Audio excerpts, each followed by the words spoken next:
இன்றைக்கு உங்களுக்கான தேவனுடைய பனித்துளிகள். லூக்கா 16வது அதிகாரம் 10, 11 ஆகிய வசனங்கள். கொஞ்சத்திலே உண்மை உள்ளவன் அநேகத்திலும் உண்மை உள்ளவனாயிருக்கிறான்.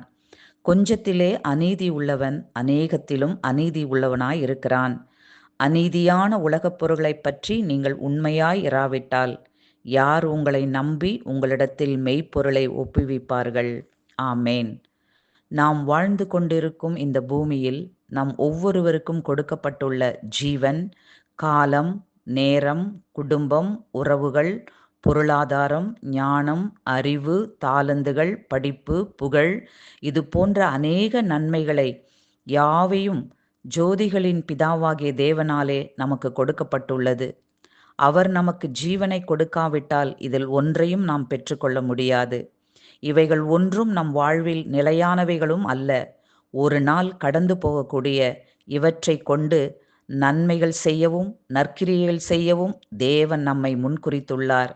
இதில் நாம் உண்மை உள்ளவர்களாயிருந்தால் இந்த பூமியில் பரலோக ராஜ்யத்தின் வேலைகளை காண மேன்மையான வரங்களையும் அவர் வரும் நாளில் நிலையான ஒரு வாழ்வையும் அவரிடத்திலிருந்து பெற்றுக்கொள்வோம் பிரியமானவர்களே.